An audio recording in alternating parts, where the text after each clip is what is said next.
चीनी जो हर घर की रसोई में इस्तेमाल होती है, अब वही चीनी आम आदमी की जेब पर भारी पड़ रही है, उसकी जुबान का स्वाद बिगाड़ रही है। जुलाई अगस्त महीने की अगर हम बात कर लें तो चीनी के दाम कई जगह पर तेजी के साथ बढ़े हैं। खुदरा बाजार में जो चीनी करीब 48 रुपए किलो मिल रही थी, वही अब 55 से लेकर 60 रुपए किलो तक मिल रही है। कुछ जगहों पर तो ये दाम 70 रुपए प्रति किलो तक भी सामने आ रहे हैं।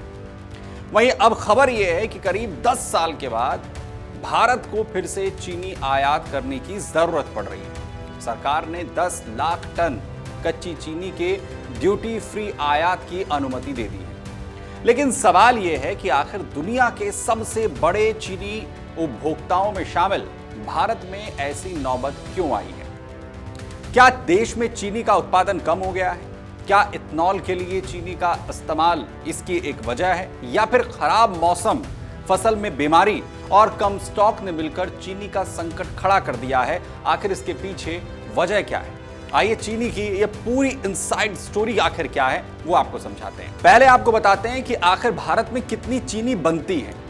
भारत में सामान्य तौर पर हर साल करीब 320 से लेकर 340 लाख टन चीनी का उत्पादन होता है, जबकि देश में खपत जो है वो करीब 280 से लेकर 290 लाख टन के आसपास ही रहती है।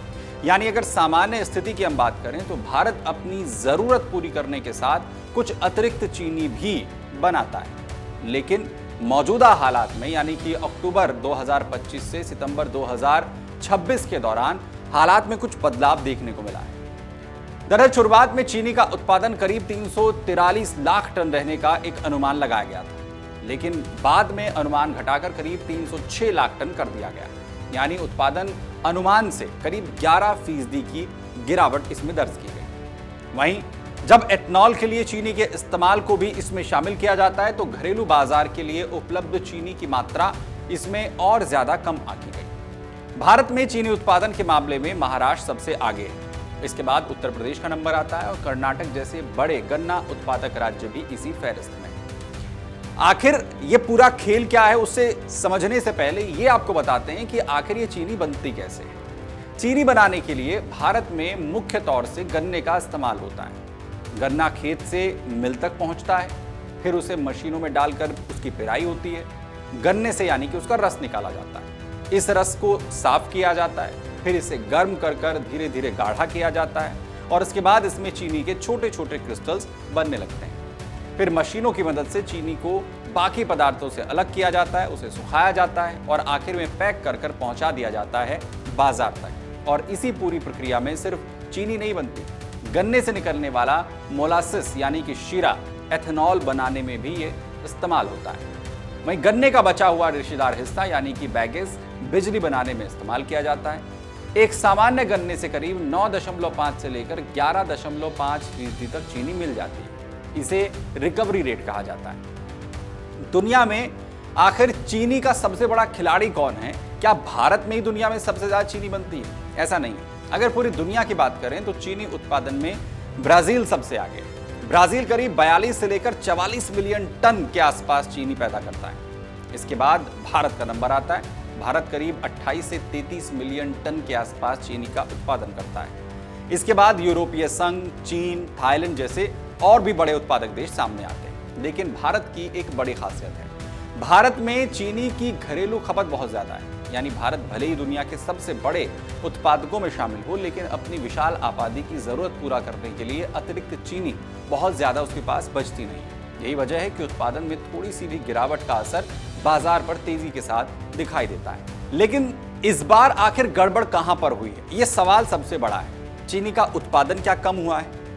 दरअसल इसके पीछे कई वजह बताई जा रही है। सबसे पहले बात महाराष्ट्र की कर लेते हैं। अक्टूबर 2025 में महाराष्ट्र के कई इलाकों में भारी बारिश हुई। खेतों में पानी भरने से गन्ने की फसल प्रभावित हुई। इसके अलावा उत्तर प्रदेश और महाराष्ट्र में गन्ने की फसल में रेड रॉट और टॉप बॉरर जैसी बीमारियों का असर भी बताया गया है। इसकी वजह से फसल कमजोर होने का अनुमान था। उत्पादन भी इससे जो है वो घटा। दूसरी तरफ पिछले सीजन में चीनी के निर्यात और मौजूदा सीजन में कम उत्पादन की वजह से स्टॉक पर दबाव आ गया। अब अक्टूबर 2026 में नया गन्ना पिराई का सीजन शुरू होने से पहले शुरुआती स्टॉक करीब 33 से 34 लाख टन रहने का अनुमान है, जबकि पिछले साल शुरुआती स्टॉक करीब कितना था, 50 लाख टन के करीब। यानी नए सीजन की शुरुआत में ही बाजार के पास पिछले बार की तुलना में काफी कम चीनी है।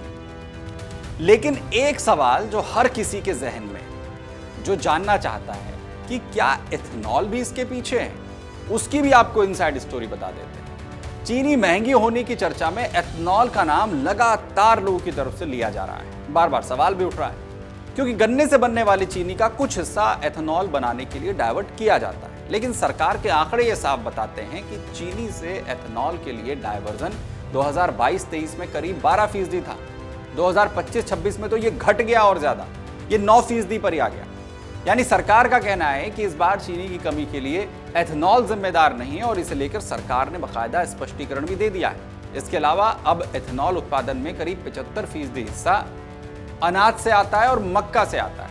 इसलिए तस्वीर सिर्फ इतनी नहीं है कि चीनी को एथेनॉल में बदल दिया गया है, बाजार में चीनी कम पड़ रही है यह सवाल है, और इथेनॉल कम से कम इसके पीछे रीजन सरकार इनकार कर रही है नहीं है।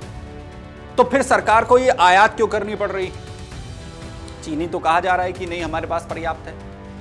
सरकार ने बाजार में सप्लाई बढ़ाने के लिए बड़ा कदम उठाया है। करीब 10 लाख टन कच्ची चीनी के ड्यूटी फ्री आयात को अनुमति दी है। यानी बाहर से चीनी मंगाकर घरेलू बाजार में उपलब्धता बढ़ाने की कोशिश की जा रही है।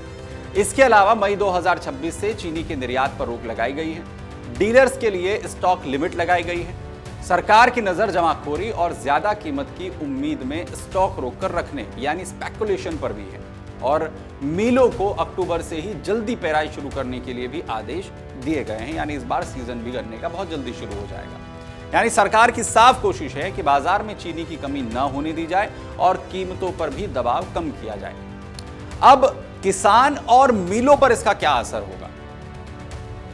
दरअसल गन्ने की फसल प्रभावित होने का मतलब है कि किसान की आमदनी पर भी इसका असर आ सकता है। हालांकि इस सीजन में किसानों के गन्ने के भुगतान की जो स्थिति है वो काफी बेहतर है। करीब 97% भुगतान जो है इससे पीछे वाले सीजन में हो चुका है। दूसरी तरफ चीनी मिलों की आर्थिक स्थिति में भी इथेनॉल कारोबार की वजह से कुछ सुधार बताया जा रहा है। लेकिन आम आदमी के लिए सबसे बड़ी चिंता जो है वो है चीनी की कीमत, खास तौर से क्योंकि त्योहारी सीजन की भी शुरुआत हो रही है।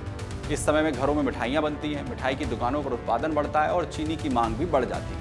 अगर कीमतें लंबे समय तक ऊंची रहती हैं तो इसका असर सिर्फ 1 किलो चीनी की खरीद पर नहीं पड़ेगा, बल्कि मिठाई, बेकरी, खाने पीने की दूसरी चीजों की कीमतों पर भी इसका असर दिखाई दे सकता है। तो अब आगे क्या होने वाला है, ये सबसे बड़ा सवाल है कि क्या आपकी चीनी सस्ती होगी भी या नहीं, या ये और ज्यादा महंगी होने वाली है।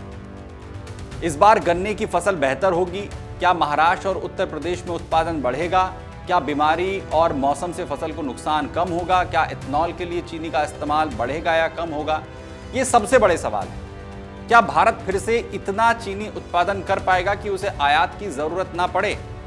हालांकि सरकार साफ तौर पर कह रही है कि जिस तरीके के प्रयास किए जा रहे हैं उसका असर आने वाले महीनों में दिखना शुरू हो जाएगा। चीनी बाहर से इंपोर्ट की जा रही है। दूसरी तरफ चीनी मिलों को भी ये निर्देशित कर दिया गया है कि जल्दी ही सीजन जो है वो शुरू कर दीजिए इस बार पेराई का गन्ने का, जिससे कि चीनी जल्दी मार्केट में पहुंच सके।